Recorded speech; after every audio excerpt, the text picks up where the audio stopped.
And this peer mentoring session is something we do either weekly or bi-weekly, and it's an opportunity to share knowledge that is beyond our own areas of expertise, because we know even if we're in the social sciences, our work is really interdisciplinary in how, when we go to the field, how we experience people, they experience their life in an interdisciplinary way.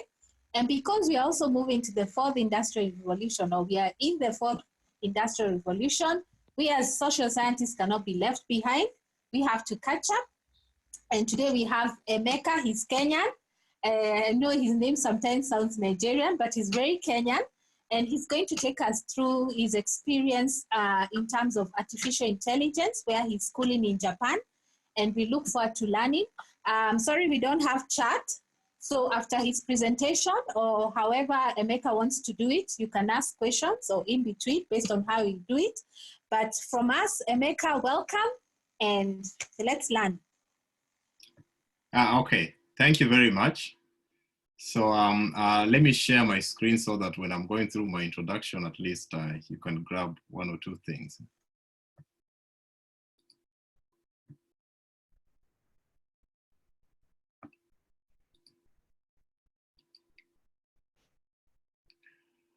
Okay, Mr. Davis, I think the screen sharing functionality is now in control by you. Okay, let me enable it. Can you try now? Yeah, sure. You can, thank you.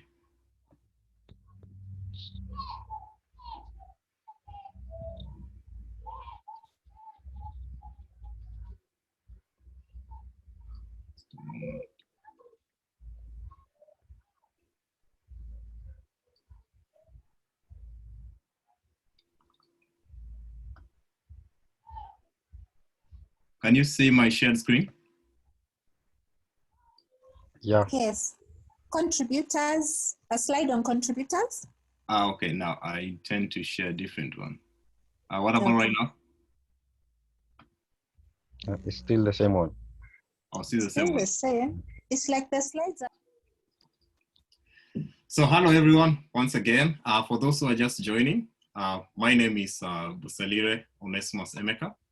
I'm actually a Kenyan. I was born in Kitale, raised in Kitale, and I did my undergrad in Moi University. But currently, I'm pursuing a PhD in computer science at Hosei University in Tokyo, Japan. And my talk today shall focus on open innovation and current trends in artificial intelligence, giving a case study of Japan. So in this case studies, I will just try to highlight my interactions with some of the practical application of AI that I've seen, or AI advances that I've seen here in Japan, and how they're actually applying it to come up with their innovative solutions that have already been deployed in the market.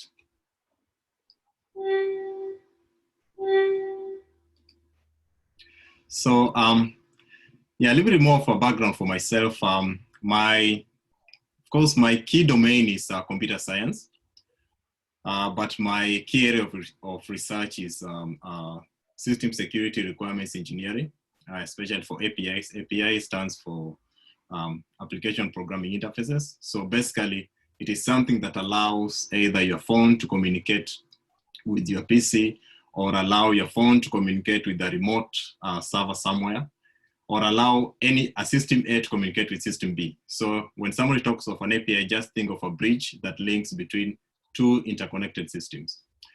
And I've also doing research. I've also been doing research in the application of artificial intelligence in cybersecurity, because right now we are moving to actually Web 4.0, whereby we're having a knowledge-driven society, and much of our work are actually driven by interconnected web system. So because we're moving almost everything virtually online, there's been high cases of cyber security infringement. And with regards to that, a lot of research has been on how we can counter these cyber insecurity issues. And there's a lot of interesting research on how AI can help in countering such kind of things. And I am also an entrepreneur, and Aurelia and I are actually working on a couple of programs in Kenya. So currently, we are mainly trying to ensure that at least our children get exposed or absorb STEM skills early enough. So we basically do training of STEM program to children of ages between 9 to 18 years. So if you want more details about maybe that program, Aurelia can share with you. And also you can check on our platform, our e-learning platform. It's called Free Academy. So this platform is meant to allow any African kid to access high-end STEM materials that will be uploading there either for free or at some very little or subsidized cost. So with regards to my talk today, I'm going to focus on the following 5 things. First of all, what is open innovation? I discuss what open innovation is. And then we'll also cover what AI and machine learning is, differentiating the two. What is AI and what is machine learning? What is the difference between AI and machine learning? And then I'll focus on what machine learning can do for AI. And then I'll also cover true uses of AI and what you can do or what you can start challenging yourself beyond this talk. So through your introduction, I've managed to scan through your areas of specialities. So I'm not going to go deep into tech.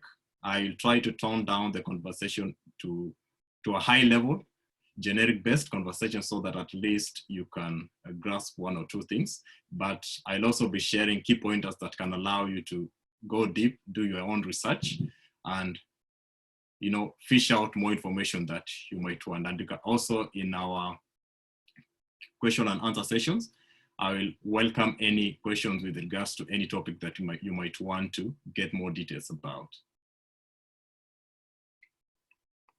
So what is innovation and what is open innovation? You have always been hearing this term innovation, innovation 1.0, innovation 2.0. And apparently the media has always been branding anything unique that somebody comes up with as innovation. So what basically is innovation? Innovation is about coming up with new ideas, actually developing new products and processes, and implementing solutions in social and economic life of people. Of course, these innovative solutions that you implement are meant to improve both the social and economic life of people. Now, when it comes to innovation, there are actually 2 types. You can broadly categorize them to 2 types. You can have what you call enterprise innovation, which is basically a closed type of innovation whereby a company secretly works on an innovative ideas. And then when it proves market feasibility and actually it confirms that it can solve an existing societal or economic problem, it floats the innovation outside there at a given cost.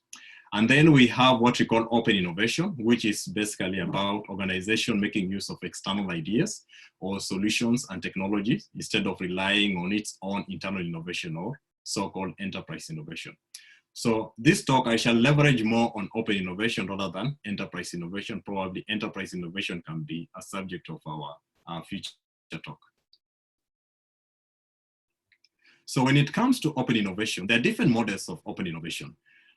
Broadly, we can categorize them into 4. We have what we call crowdsourcing, and then we have what we call product platforming. And we have another model of open innovation known as collaborative innovation network. And then finally, we have another model of innovation known as innovation contest. So I'll try to go through each of these 4 models so that you can at least get an insight of what each entails. So let's start with crowdsourcing as a model of open innovation. So basically crowdsourcing, from the word crowd, it means obtaining needed services or ideas or content by soliciting contributions from a large group of people. If you can remember, maybe 2 years ago, there was a popular sort of like a wave that was going online whereby people are trying to see how they're going to appear maybe 50 years down the line or 30 years down the line. So the idea was that you take your current picture and then you upload it in an app, and then that app will convert your current picture and give you a picture of how you'll appear maybe when you're in 70 or 80 years old. So ideally, the company behind that app was Facebook, and what it was trying to do, Facebook has had a lot of issues when it comes to data theft and identity theft.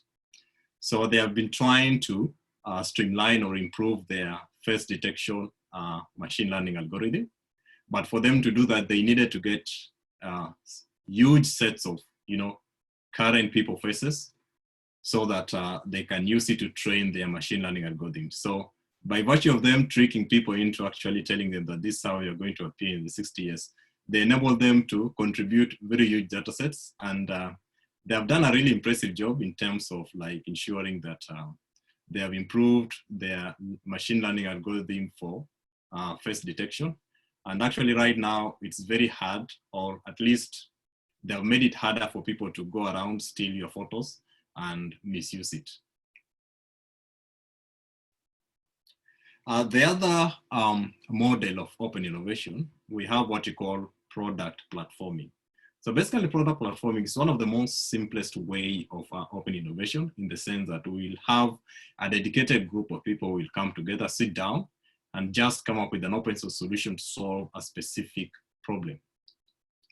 So two typical examples of product platforming. We have one product called Anaconda, and probably you might have heard the movie Anaconda or the snake Anaconda. So this is not the snake or the movie, but this is basically one of the most popular product that is used in the domain of AI.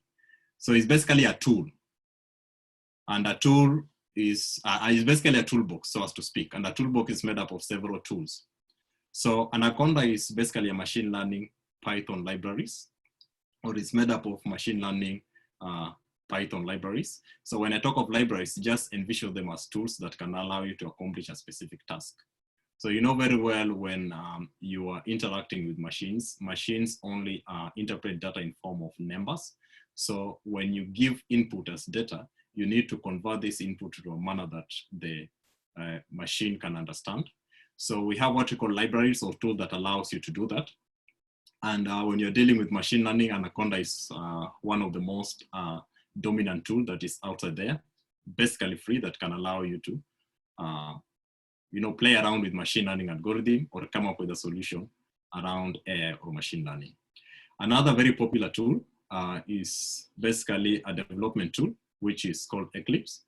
So Eclipse is basically what we call an integrated development environment. So it's basically an editor for programmers that allows you to write codes, allows you to provide with tools that can enable you to format your computer codes, and tools that can enable you to compile your code into an executable. So when I'm talking about compiling, it's basically converting what you write down as code into something that can run in an end device, whether it's a phone or a PC or a computer. And then the other model of open innovation, we have what you call collaborative innovation network. So collaborative innovation network, these are either services or tools that are open source. And these are tools which are basically supported by a team of cyber people or cyber engineers who are motivated with a collective vision, and they're enabled by the web, or they're connected by the web to collaborate together, come up with an idea, and publish that idea for the public to consume. So one of the most dominant, I can call it a tool because it's an operating system that has been a product of collaborative innovation network is OS called Ubuntu. So Ubuntu is an operating system just like the way you have an operating system like Windows or Macintosh. But one interesting thing with Ubuntu, basically it's free. And the people who actually develop it, they are not paid anything, but they have invested a lot, and it has come a long way to become one of the most common operating systems that is actually used by so many servers around the world to power or host web application. And then another model of open innovation, we can call it innovation contest. So this is kind of a little bit underrated from my experience with what I see in Africa and what I see outside Africa. I've had a chance to explore the ecosystem of innovation contest in West Coast America, that is California, innovation contests in Europe, and innovation contests in Asia, that is Japan. So whatever they do, or the model they approach, is totally different from our models. So, but probably as the world evolve and become more interconnected, we'll play catch up with them. So I realized that if you go to West Coast, let's say West Coast America or General America, Europe or Japan or Asia, you realize that many companies, big companies, IBM, Google, Microsoft, they actually look for innovative ideas, not within their confines, that is within their domains or within their employees or within their labor force, but outside what confines the environment. So they're so keen to look at innovative ideas in schools, universities. They're so keen to look at innovative ideas that are just, thrown around in public. And they have realized that one of the way of actually finding this innovative product is through competitions or innovative contests. So they will organize a contest, of course, set a prize, and they will open this contest to, universities, students, or any other person who is interested.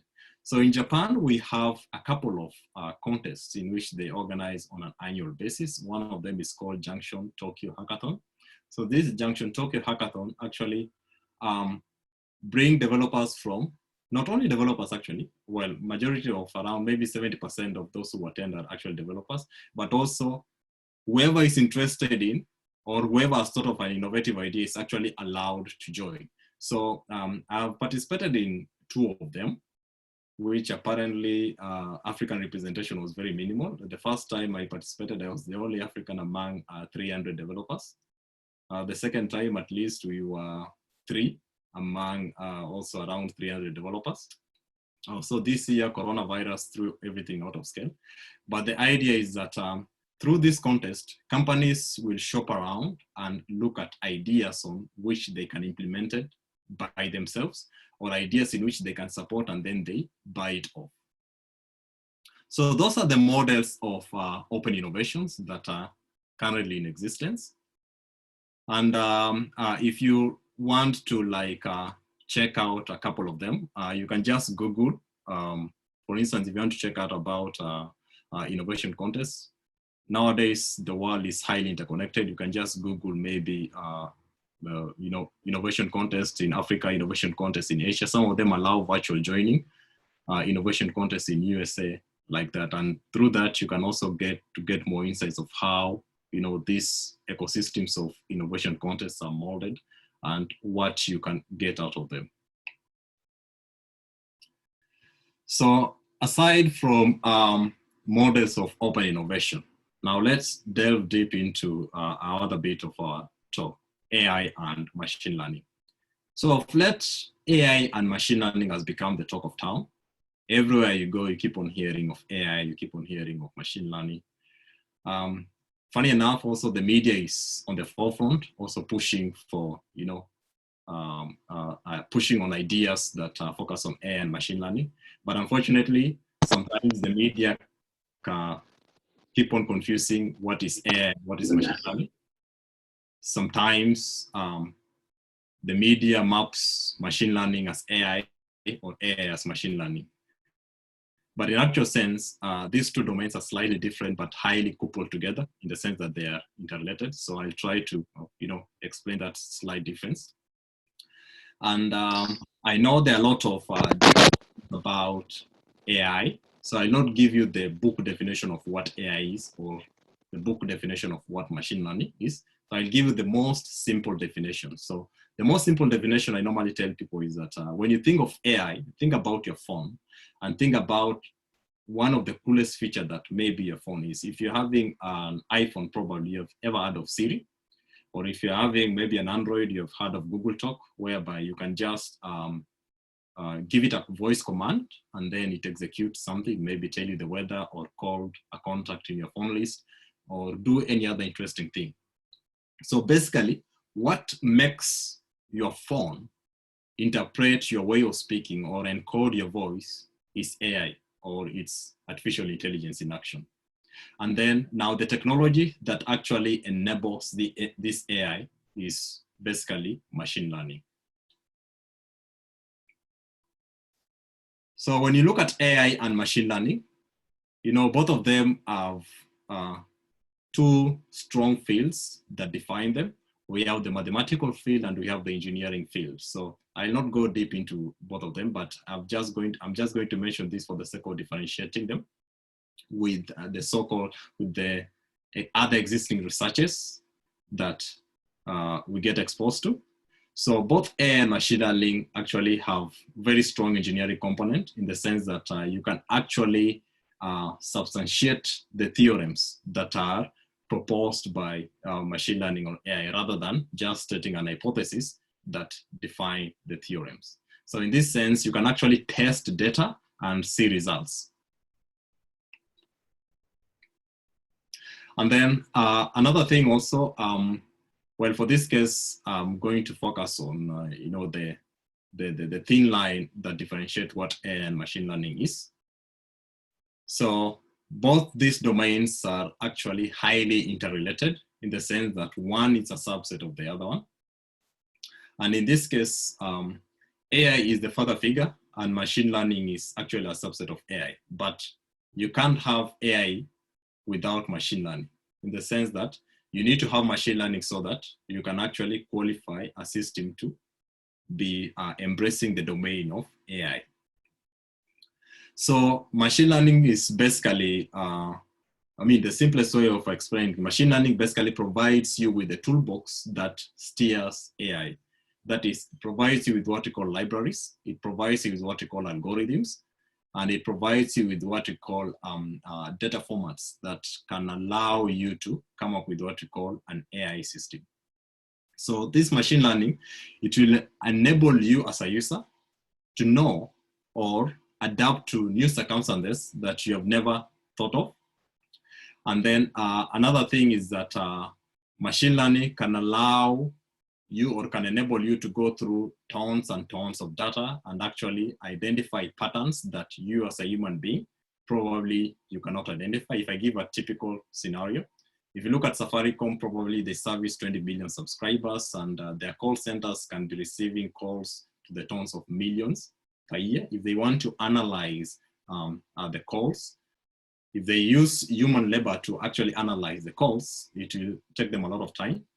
But machine learning can actually analyze those calls and determine maybe calls which can be categorized as flawed or calls which can be categorized as, you know, coming from suspicious sources at a very fast rate. And then another thing is that machine learning can allow a system to create new behaviors based on recognized patterns.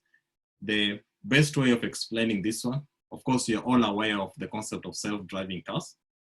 And what a self-driving car basically does, when it has not been taken through the learning process, it will be taken through what you call a training phase. And a training phase is basically, you know, taking the car to the road, and your goal is to make sure that this car can drive itself. So it needs to identify that this is a human being at the front, this is a bump, this is the end of the road, this is a tree, this is a traffic light, this is a road marks. So all these things are what you call features or data points that the vehicle needs to understand and react. For instance, if it's a human being, you're supposed to stop. If it's a bump, you're supposed to slow down. If it's the edges of the road, you're supposed to keep in between the edges of the road.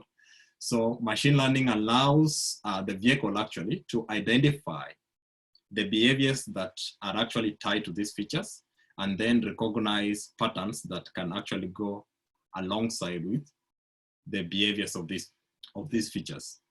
And then another thing also, machine learning allows a system to make decisions based on success or failures of these behaviors. Like for instance, if it's a self-driving car and maybe it's supposed to drive in between the edges of the road, if it veers off the road, it will keep track or it will keep log of those events.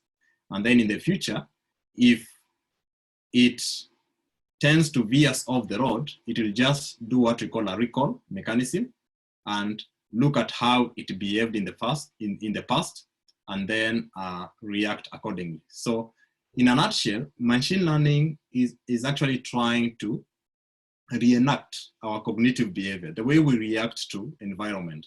So we are trying to make systems behave like human beings and having that intelligence of reacting to instances of events in our environment so that you can make a given decision. And then there's a lot of actually, a lot of hype and a lot of talk about AI and machine learning. And apparently, or unfortunately, a lot of hype on the AI, a lot of hype on AI is coming from, I normally call it not the right sources, in the sense that what many people think of AI or what many people think of machine learning is what they see in movies, which is like 100 years of what actually exists right now. Because when you talk of killer robots, they actually don't look like what you're seeing on the screen on the left here. Killer robots are actually like drones, which are very harmless, or autonomous tankers, artillery tankers, which are very harmless. And the robots which we actually do have that have practical application in AI look very nice and harmless. A typical example is what we call a paper robot. So this robot is designed by a company known as SoftBank in Japan.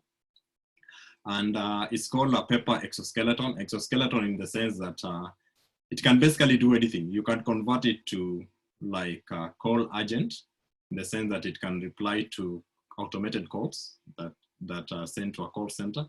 You can convert it to, you can program it to behave like a waiter, in the sense that it can take orders in a restaurant and respond. And then you can program it to behave like a healthcare assistant. Like in Japan here, we have a lot of like homes for the aged, or for those who are able differently. So you can program it to sense distress in people who are in such kind of situations. So the idea is that you can basically think of any AI-based solution and program it and onboard it into the paper exoskeleton robot, and it can actually do whatever you want it to do. So I will take you through some few video examples whereby you can actually see how it works, but maybe I'll take you a little bit later on that. So this is just a PDF version, so the video is not going to run here. I will take you through that later. And then the other true use case of AI is actually fighting cyber fraud. So we know, like nowadays, there are a lot of interconnected online systems, and probably you've interacted with your online banking system, but there's a lot of also fraud cases, in the sense that people can impersonate your behaviors online, or they can impersonate your persona online and take your identity, log into your private, maybe bank account, and do some nefarious things. So the good thing is that AI is also stepping up in terms of solving such kind of issues. And the way it does is very simple.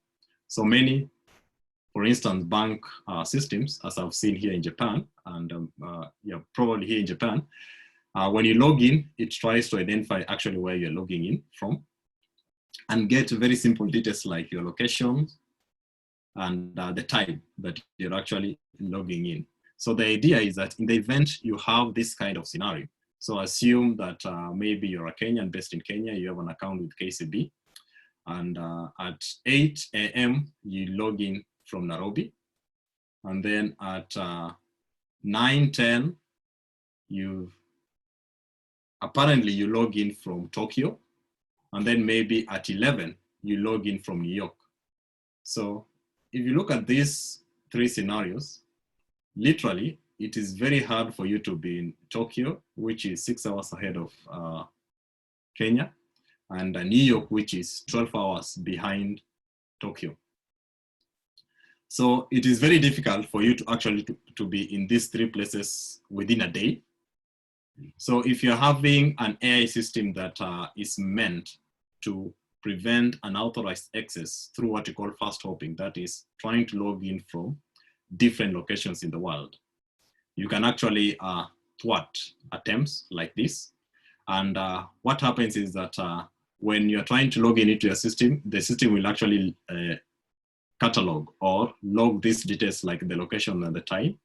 and allows the AI system behind to, make its decision. Of course, it will know very well it is highly infeasible for you to be in these 3 positions at the same time or within a day, and then it will stop that activity.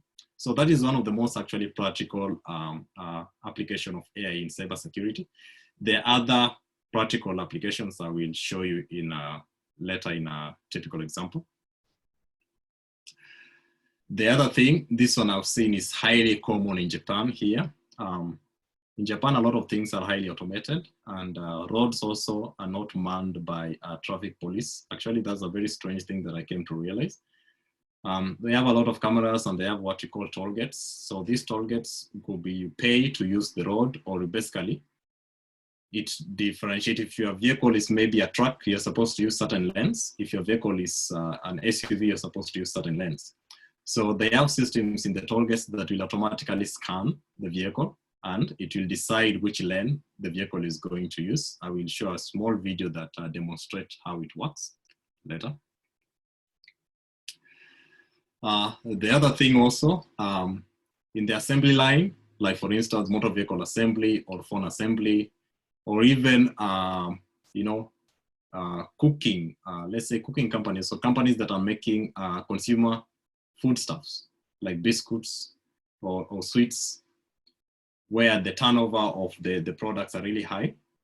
It can be really expensive to hire human beings to be behind the machines that control the process. So we do have robots that can either be sorting the different pieces that are involved in the assembly, or they can be doing the cooking, or they can be doing the cutting, maybe of if they're fruits, or if they're cutting the different shapes of biscuits or other kind of stuff. So at this juncture, I'm going to take you through some small videos that I've managed to document, that some of them is for the companies that I've been working with to research-wise here in Japan. So just a minute, I switch to the videos.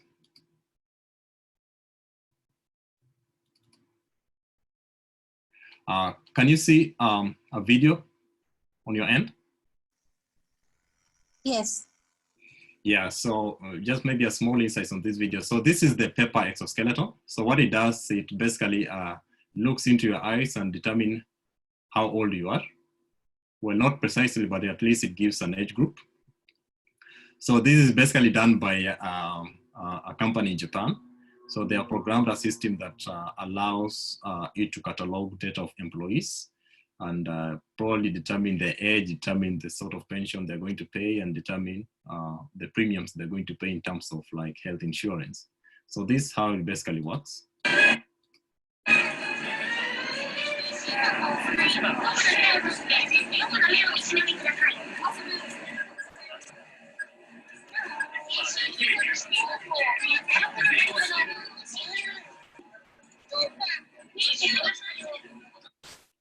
Yeah, so basically, well, it's speaking in Japanese. It's saying, welcome, what can I do for you? And then it's telling you to touch its hands, and it looks into your eyes and then scans and says your age. So for this lady, it said she's between 20 to 30 years, but probably she's not between 20 to 30 years. So the idea is that the system is still new, and what it does, or what it needs, is more data or more training data so that it can actually improve its precision. So another video that I will show you also, but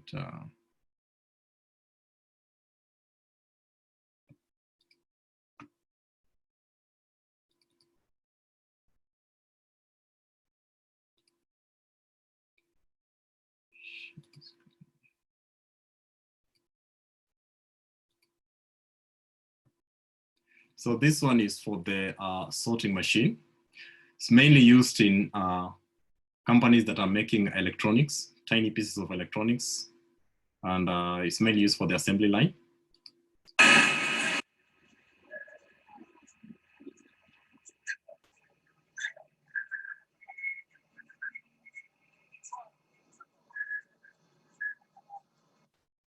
So basically what it does, it identifies the different parts that needs to go with a certain component and basically link a part and a component, a part and a component. So something that can take a human being maybe 30 minutes, it does within maybe 1 minute. So this enables them to, do productions of over maybe 10,000 phones per day or more. And then also there's another interesting example also I will share with you.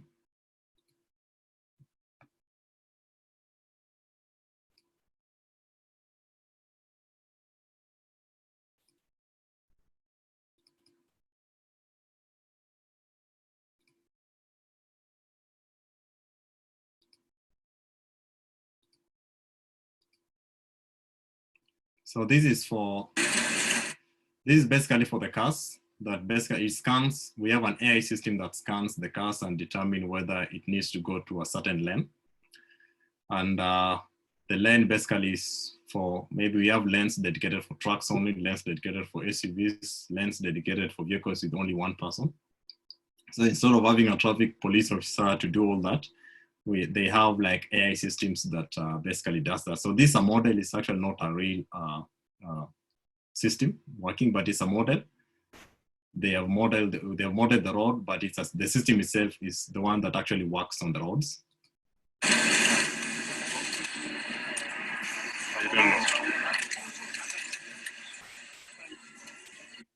So basically it scans the car, knows the details, probably the plate of the car, identify whether it's a truck, it's an SUV, and then takes it to the right truck.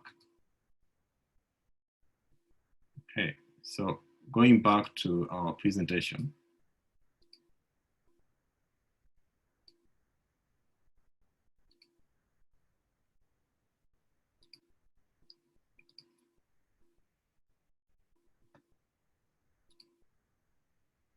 Okay, so probably you might ask yourself, of course, we have, tried to do a high level touch on what AI is, the current trends, what's going on in Japan. So probably you might ask yourself, okay, what can we do next?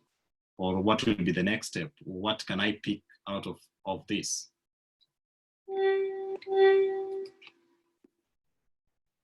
So when I normally talk with people with regards to things to do with technology and things to do with how technology can help improve our lives, I normally tell them that there are only two ways of leveraging on what technology can do to improve your life or improve, the general status of the economy. Because right now, if you really want to turn around our economy, we need to, focus on it being a knowledge-driven society. Because when you have a knowledge-driven society, that is when you can actually unlock the true potential of innovation. So in Japan here, well, I must say they have tried to master the art of actually ensuring that it's a highly knowledge-driven society, in the sense that they normally do two things. First of all, ensure that the general populace, that is the citizen, they really get an early exposure to things to do with technology and how technology can be mapped into the economy. So they have a lot of programs that enable kids from as young as 6 years, first of all, to learn how to code, but not only learn how to code, but actually learn how to code and actually transform that code into something viable, something that can be a solution that can be applied in the economy. So what they normally do is that we have companies, private companies, focusing on training programs, focusing on coding programs. So these companies, some of them, they do manufacture maybe small versions of robots that kids can actually use them to program, or they come up with what you call programming languages that kids are friendly to kids and kids can adopt. So the model they have done is that they have used what you call a tuition-based model. In Japan here, they call it Juku schooling system. So basically the Juku schooling system works like this. Between 9 and 3, they are normal school hours. So a kid goes to school, learn mathematics, learn science or social studies or any other program, of course, Japanese. But after 3, when the kid has an option of going home, or the kid has an option of remaining in school for remedial classes, but a majority of the kids go from school now to what we call the Juku schooling system. So the Juku schooling system are basically like our tuition-based system, whereby as a kid can decide to get more skills to do with science, to get more skills to do with mathematics, get more skills to do with social studies. But most importantly, a majority of these Juku schools have actually leveraged, or they're focusing on teaching tech skills to kids. So when kids come out of school, they go for another 6 hours, maybe between 3 to around 8, some even up to 9, just focusing on whether it's programming or building robots, just trying to see how they can improve their knowledge when it comes to things to do with IT. So when I was in Japan, I actually managed to work in a company whereby the company was basically dealing with making robots, programming robots for kids, which is an idea that I actually took it back to Kenya, and Aurelia has some more information she can share with you, that is. So the idea is that these companies, they organize contests on an annual basis, bring kids together, but before the contest, they take the kids through maybe a 6 months training, whereby a kid build a solution, a small robot, and the robot has to accomplish a small task. So I'll show you a video of an example of an event that I managed actually to co-host with the company that I was working with in Japan here, slightly later. And then another thing also is that, well, one of them was early exposure. That is another thing if you want to leverage on AI, if you want to leverage on technology or matters to do with AI, is probably to slightly change your perception and understand that actually AI is purely data driven. There is no magic in AI because it's basically input, output, input, analyze, input, and have output. But now when you're doing the analysis of this input, your analysis is basically tied on the data that you feed to the AI system. So I will show you a video that might demonstrate how data is the one that actually drives AI. So for instance, this is a contest whereby we have kids. So the kids are participating to make sure that they build a robot, and the goal is to make the robot move up to a certain point. So this robot is a crab. So the crab has to move, and it should not step outside these boundaries. It should come up to this white region and lay an egg and goes back. So whatever robot that makes it to the starting point first becomes the winner. So this event is highly competitive. We get kids as young as 5 years actually participating. But the idea is that they're actually mentored through a certain duration of time, like 6 months, before they actually come to this stage. So I'll try to show you an example of what they do.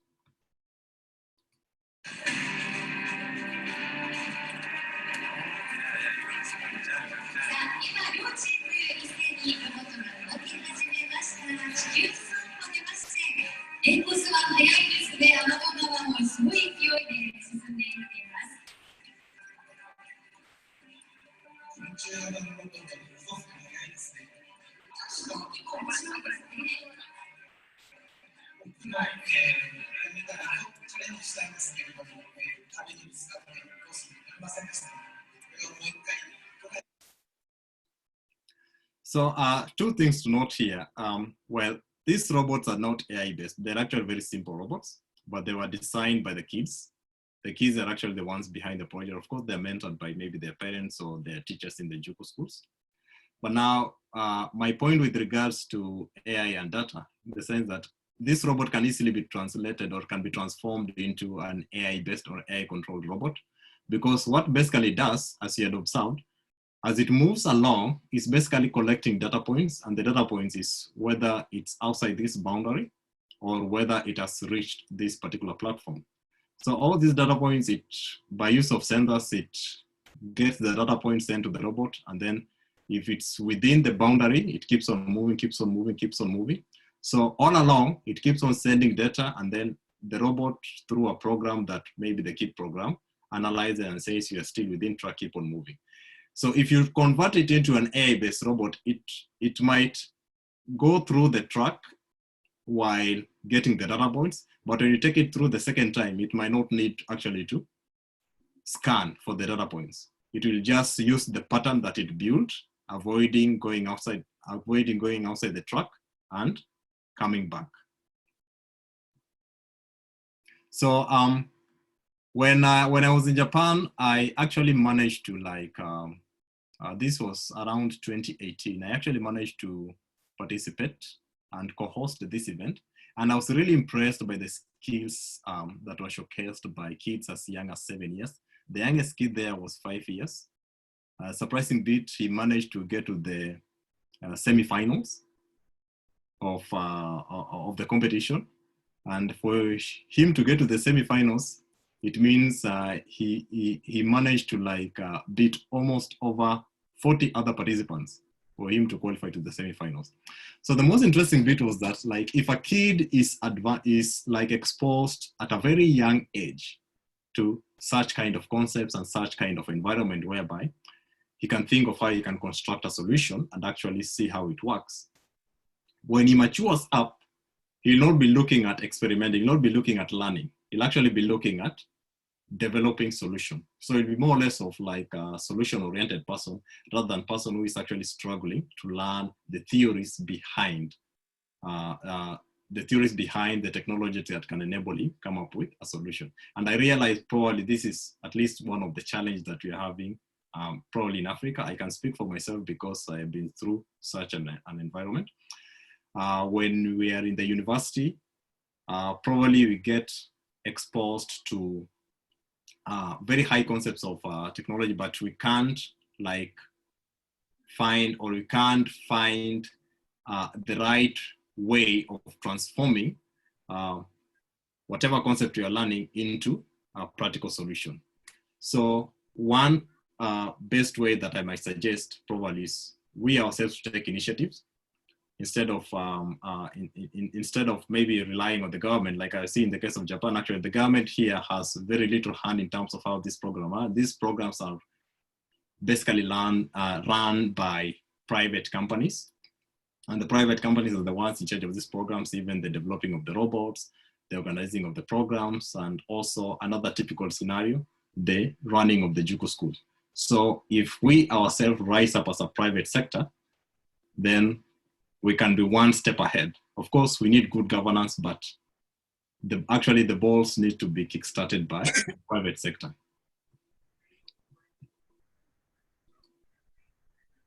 Okay, so moving back to our presentation, just trying to wrap up.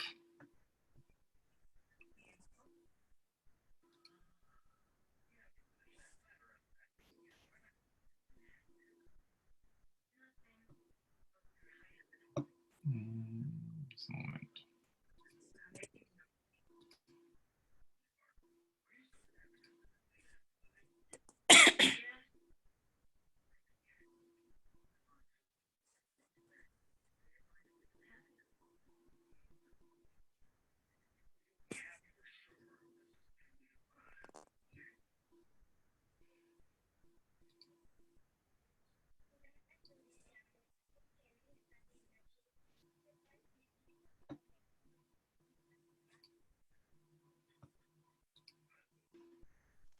Yes. Okay, great. Sorry about that. So, in a nutshell, based on what I've just been discussing about, if you really want to leverage on technology, or matter speaking with AI or machine learning, first of all, we need to look at how we can encourage early exposure to such stacks, technology stack. And then another thing probably is to probably get a totally different dimension of what AI is. I mean, we need to look at it from the data-driven angle instead of AI being as a black box magic.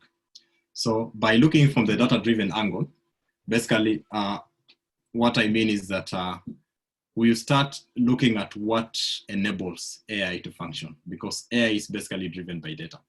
So if you can see how you can utilize the lots of data that you're having, let's say if you're in the psychology domain and you have a lot of information that is documented in terms of text, and you want to see patterns of your 1,000 patients that you have been giving counseling for the past 10 years or for the past 5 years, you can actually convert the data into a system, and the system can actually analyze and see what you've been doing and probably give suggestions. So this can enable you to quickly arrive at decisions for future patients, or it can at some extent allow you to come up with an automated system that can guide you in how you make your decisions.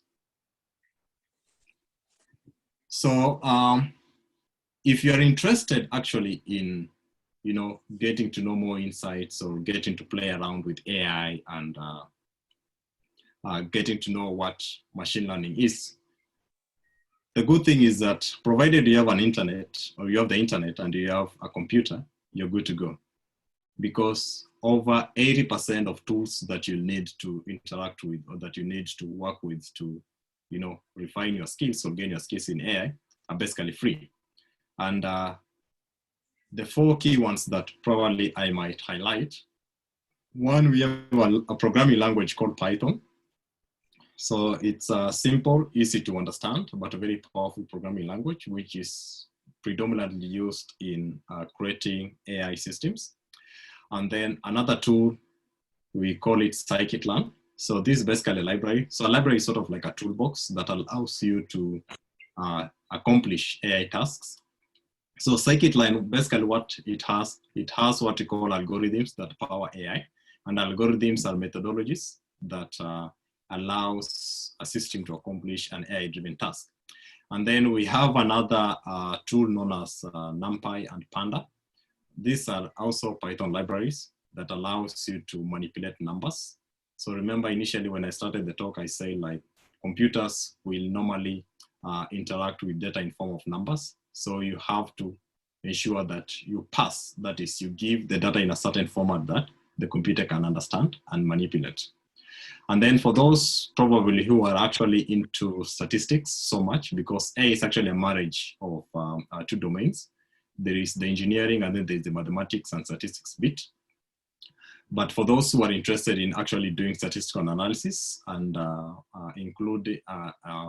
adding AI on top of their statistical analysis, there's a package also called R, and it's also an open source, which provided you have internet, you can download it and start playing around with. And then another good thing is that as of now, the AI learning of 2020 is way, way much easier compared to the AI of 2010, in the sense that you really don't need to understand the mathematics behind the algorithms. You just need to know how to use an algorithm. So it's more or less like going to a hardware store, buying a spade and knowing how to use the spade. You can use the spade in whatever work you can do in your garden. So that's another good thing. And then another thing also, if you really want to maybe get some more insights, maybe if you're a student and you're a beginner, or you've been working on some projects and probably you might want to see how you can advance your project with matters to do with AI. There are 2 very nice books that I normally recommend to beginners. One is called Machine Learning. Well, they call it Machine Learning for Dummies, but I think it's just more or less like a tongue-in-cheek. But the idea is that it gives you basically the very right introductory aspects when it comes to machine learning, all the definitions and how you can play around with the algorithms and how those algorithms work. And there's another book called Python Machine Learning. So basically this is machine learning based on the Python language. And the good thing is that it comes with examples that you can actually work on. So these materials, funny enough, they're actually available on the net. If you spend some good amount of time and search on them, you can actually come across them. So in other words, if you really want to advance yourself in matters to do with the current trends on AI and machine learning, the only barrier that you need to break is ensuring that you have internet connectivity and working laptop. It doesn't have to be a very powerful laptop. Any laptop can basically do anything, because nowadays you can even use what you call cloud-based solutions to do your machine learning tasks. And then another thing also, I think I had covered this one as a model on open innovation when I talked about Anaconda. So Anaconda is basically also another tool. So if you have, if you are looking into playing around with machine learning algorithms, probably you can look at what Anacondas offer. And the best programming environment I might advise is like a Linux programming environment. This allows you to play around and also allows you to install these libraries with ease. So at this point, I know I've talked a lot with regards to machine learning and AI. So I would like to welcome a few questions and answers from the audience. Well, the answers I'll be providing. Thank you very much. Thank you very much, Emeka. Wow. Hey, even I, who you mentioned, we work together. I have learned a lot. Like, you've really broken it down for, especially those of us in the social sciences, who sometimes when you hear some words, we're like, that's for those people. I think you've really done a good job to break it down for us. We are no longer afraid of AI. We are going to engage. So let's ask questions. There's no chat. So you will just unmute yourself and then you ask any question. Please feel free. We are a bit out of time, but we can have at least 5 minutes so that we can also hear your voices. Please unmute and ask.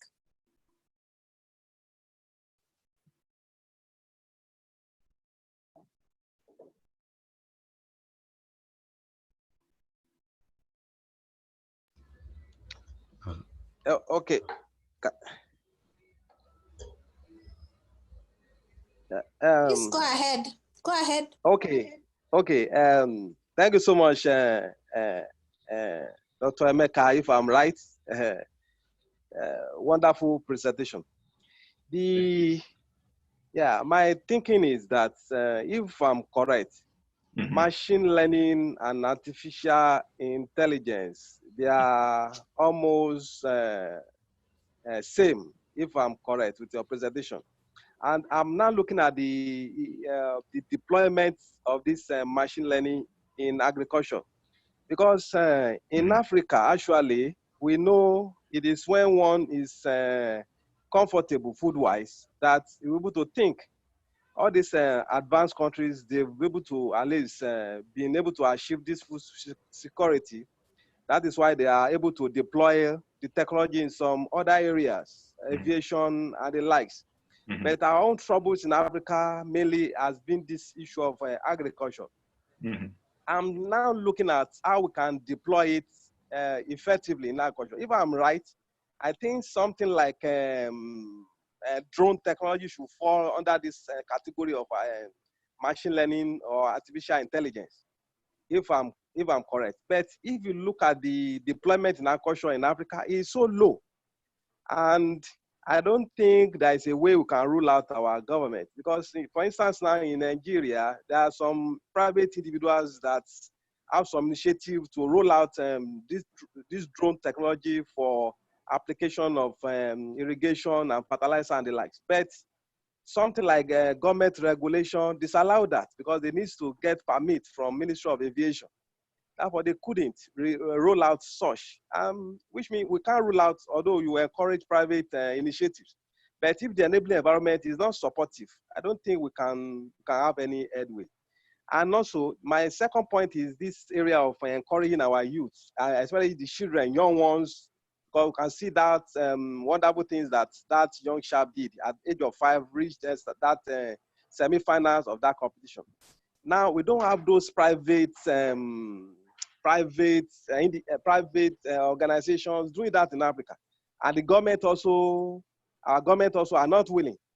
Now, from your experience, what do you think that as parents, maybe as youth leaders, maybe is there anything you think you can do on our own, maybe as youth leaders or as parents? Is there any way you think we can do to ensure that these children get involved at early age, excluding the private and governments that are not ready to take that challenge now.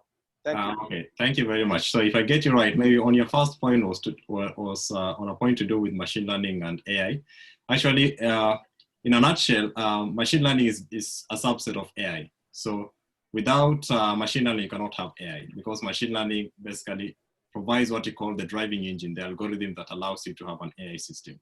Now, with regards to what you have highlighted on your second point, true, I know our approach in terms of ensuring that we expose our kids to these technological advances at the earliest stage is a little bit limited. But the good thing is that a lot of people are actually trying to come up with solutions. I've seen a lot of private companies, startups, that are actually trying to come up with solutions to address that gap. Aurelia and I are also working towards that. So we actually currently running a STEM program that basically try to replicate what I've been seeing in Japan here. And we are going further to ensure that anyone in Africa can actually access such kind of things. So we are converting into an e-learning platform whereby whatever sort of skills that and training programs that we'll be having, even though we are primarily now focusing on children in Nairobi or Kenya in a large extent, but children in Ghana, children in Egypt, children in South Africa can also access the platform and can also learn a few things with regards to that. And then another thing, what I can say is that I know the government needs to be involved, but the government actually seems to be having a lot that needs to handle, especially if you look at our setup in Africa, so as to speak. There's a lot that needs to do with regards to policy formulation. There's a lot that needs to do with regards to policy revisions. But if the private sector takes an early lead, we'll create what you call a rolling stone effect, in the sense that now the government might start adopting into what the private companies are proposing. And this is what I've basically seen in first world economies like Japan and USA. Much of the change that the government adopts or bends down to is normally brought into fore by what private companies have been doing. So it might take some time, but if the private companies, the likes of you and I, if we take those very small initiatives, you look at how you can transform your community for the start, rather than looking at how you can transform your nation. If you look at how you can transform your community, if you look at how you can impact 10 kids, if you can manage, somebody else can see how you can impact 20 kids. And when you join forces together, you'll create what you call the rolling stone effect. Thank you.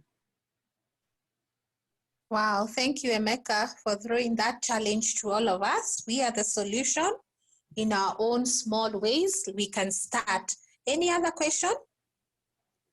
I don't know if it's a question or a comment. First and foremost, on Nesmas, thank you for the presentation. It was very enlightening and very motivating. Mine is more on also our African education. I don't know how we can change that to integrate a lot of practicals in our children right at a very young age. We've seen, especially this time of COVID, the problem that came kind of stimulated people's mind. We've seen our universities, like I'm talking from experience in Kenya, we've seen our universities make a lot of machines because there was no option of importing from outside. We've seen them make the thermometers, which now you don't have to really put in front of somebody. You've seen the universities make the wall thermometers where you have to put your hand or just stand and the face, it tells you the temperature. We've seen Safaricom, which has Zuri. Zuri is a machine that just answers your question. But these things are just one here, two here, at a very low scale. Just because we have to wait for an emergency, a pandemic to come up and, ensure us that we can do it. So I don't know if maybe in the programs that are upcoming, as much as you'd like the private sector to take over, but we'd also want our schools to also take over, right from primary school or even nursery school, like have such competitions up to the university and the TVETs also. So I don't know. I don't know if it's a question or a comment, whichever way. Yeah. Yeah, actually, it's a very, I can say it's sort of like an insightful view on our current situation, highlighting our current situation. And I totally agree with you. Our education system needs to have what we call a revamp to ensure that at least we shift from theory-based programs to incorporate more of practicals so that we can achieve the so-called knowledge-driven society. But from my experience, or from what I've been seeing actually, implementing policies that calls for revamp of or an overhaul of a whole system is if you put the government on the forefront, it becomes a little bit challenging in the sense that it will take years for it to be done. But now, if you turn it into a dialogue whereby we have like early adopters and key enablers, and these key enablers being people in the private sector now engage with the government on that, then it becomes easy. Like I can give a typical example, like in Japan here, I worked in a robotics company, the one that is focusing on EdTech for kids. And basically what they were doing, they will come up with their own program. The program is not directly aligned to what the government wants the kids to learn in school in terms of curricula. But the program is actually aligned to a certain economic goal or a certain SDG goal. Let's say transforming the society into a society 4.0. That is a society that can actually consume the current trends of technology. So what they do is that they package this program and then they now engage public schools in dialogue. So they will approach public schools, toss the proposal, and they say, well, this can streamline A, B, and C. If you'll be interested, then we can try to work on a scheme in which we can work together. Now, the only different thing is that in Japan, they really have a decentralized government. Probably that works best for them in the sense that if you're dealing with, let's say, if I can select a typical scenario in Nairobi, if you're in Roysambu, we have a municipal government that handles things to do with education within Roysambu. Of course, the central government has a hand in it, but the policy drivers can actually be found in that tiny locale. So it's very easy to engage that dialogue. So in our country, I can say there's some slight hope in the sense that we do have devolution. I know right now there's a lot that we really need to streamline in terms of devolution. But if we start engaging that talk, or if we start engaging that dialogue, I tend to think within time we'll institute the change that we really want in the education system. Because if the government has to do it from the top, if you use the top-down approach, that is the government come up with the recommendations and pushes it or for people to adopt, sometimes it may not work because much of these things require what you call fine-tuning. Try and test what works or what was done somewhere and it works, and then try and see how you can replicate it. Thank you, Emeka. And I think what I hear you saying is, I think even for us, we can start looking for entry points. Yeah. And sometimes it may not be even us having the skill. We could even be connectors. We could connect people who are having the skill and maybe social sciences, like in the agriculture, those who are having AI skills in Nigeria, you connect them with your agriculture department and begin conversations. So I kind of feel we can also play a connecting, collaborative role of bringing voices that are not speaking to each other and begin to see what can we do in terms of AI, because also in education, because I also see it will be a very big disservice for our children.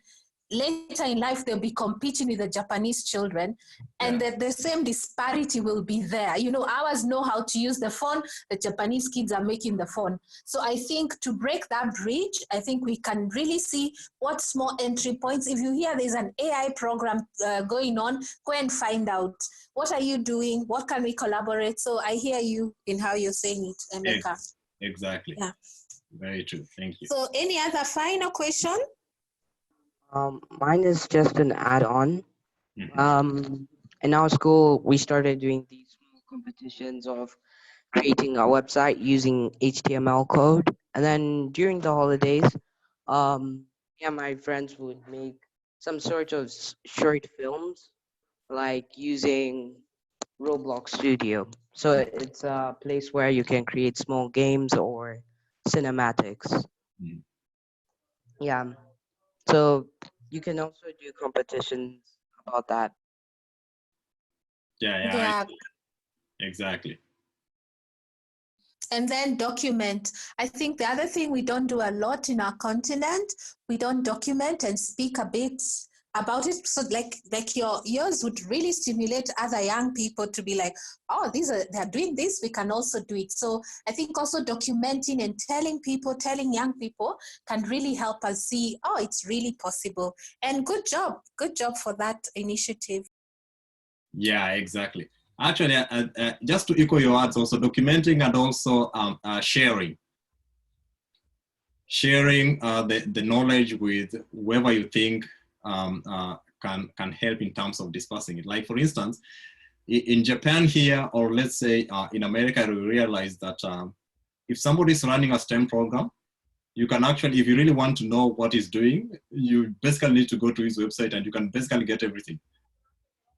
And the idea of you getting everything is that instead of, turning the idea into like a closed circuit system, in the sense that you want to be in control of everything and, probably treat it as a secret, maybe for economic sense. If you leave it slightly open, you'll actually gain more because you'll find people who are actually going to collaborate with you, because there are people who are actually looking at how they can plug their ideas into your idea, or how you can conjoin two ideas together so that you can satisfy a given domain. So one thing that I also encourage is also about like sharing a lot.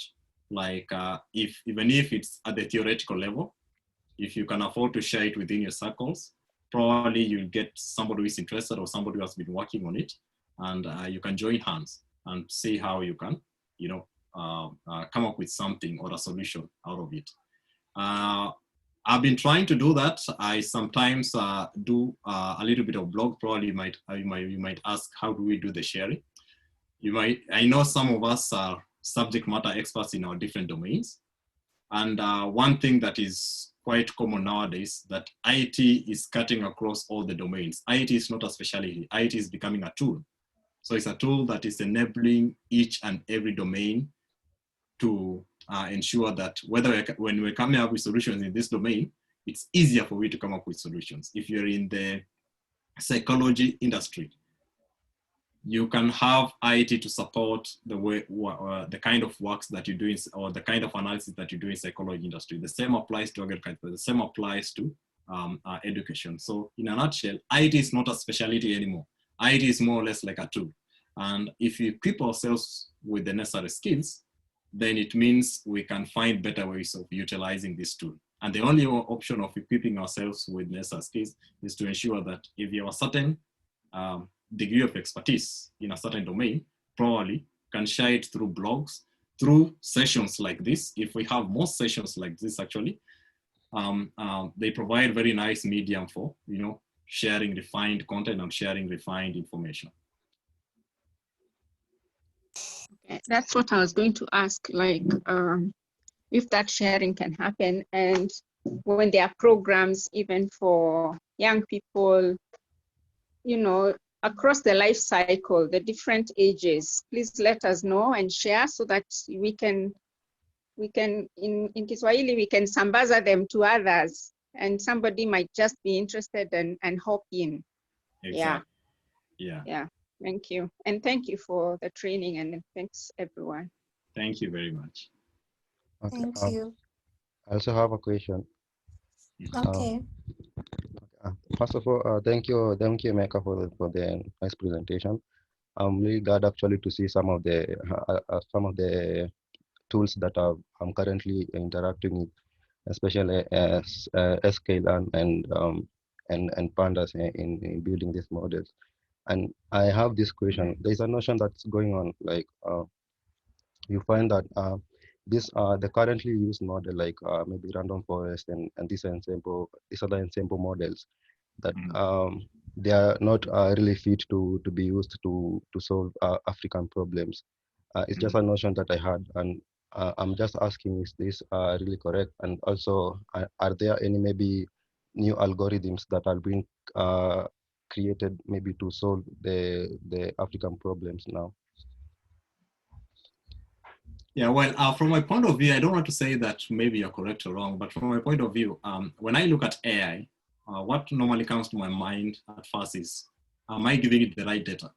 Because if you don't give it the right data, you can't you can't extract what you call the right feature points to enable your algorithm learn on that data.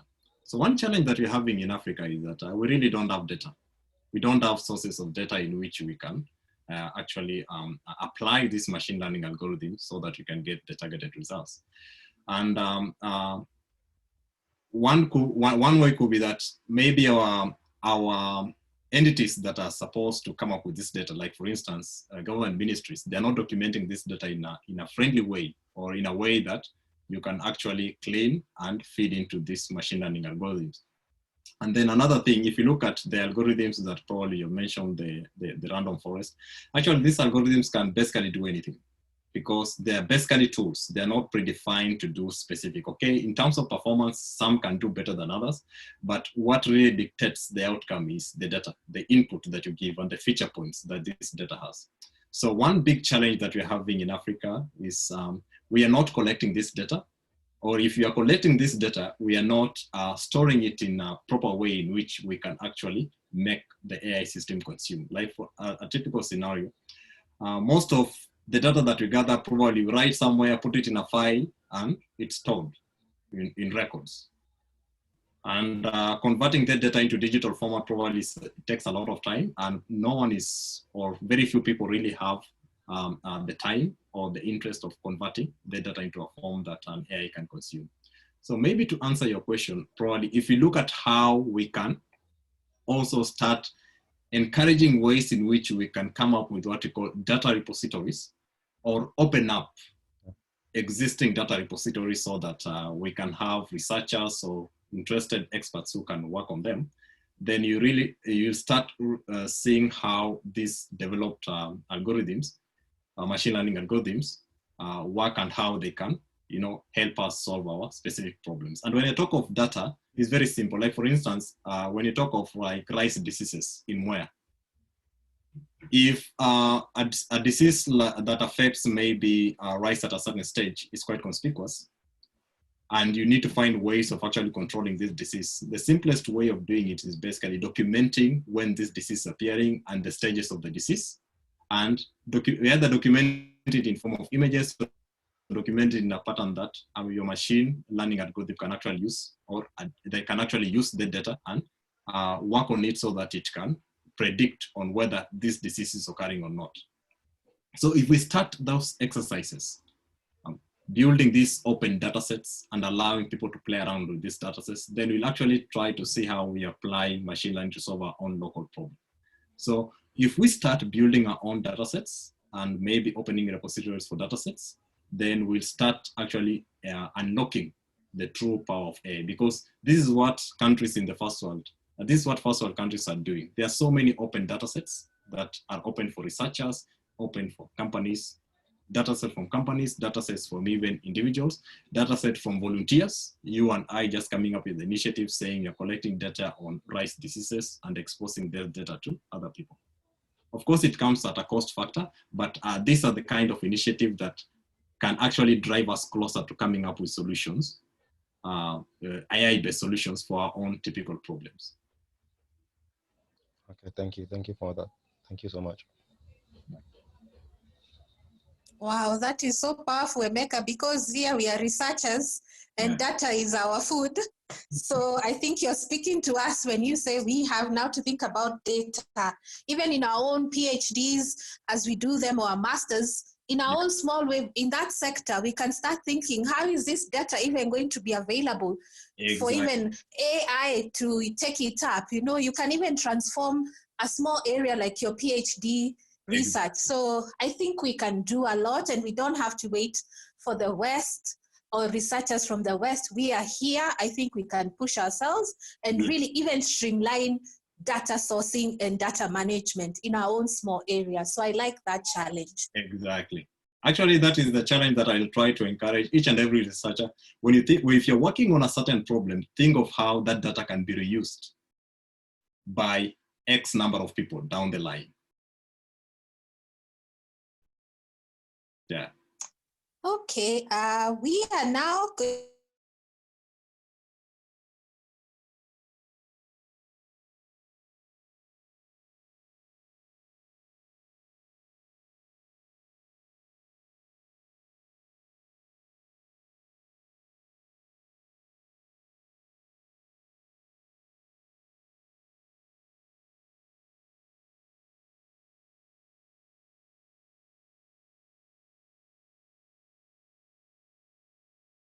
so that at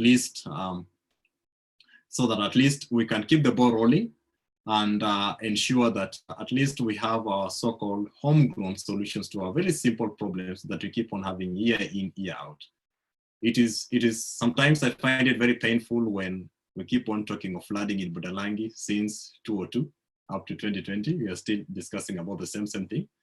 And yet we have all the resources that can enable us work on that. The same applies to malaria. The same applies to, issues to do with, very typical societal issues to do with maybe teen pregnancy. And some of these, you realize that there are gaps in terms of communication, there are gaps in terms of training, and there are solutions that we ourselves, we can come up with our own solution. So I'm glad that as Aid Africa, you've created this kind of platform, and through this platform, you have probably kickstarted your way of sharing the knowledge and encouraging domain experts to come together and share our knowledge with others. So I do believe you started with the right footing, and it's something that is going to be there for quite some time, and we'll be willing to join future discussions like this. Thank you. Thank you very much, Emeka. And yeah, we are looking forward to learning together, to collaborating. If there are other Japanese students who want for us to put our heads together and think of our data issues and everything, we are ready to collaborate as well. And yeah, so I wish you all a lovely evening. Thank you for coming, for staying on this long. And yeah, be blessed. Thank you very much.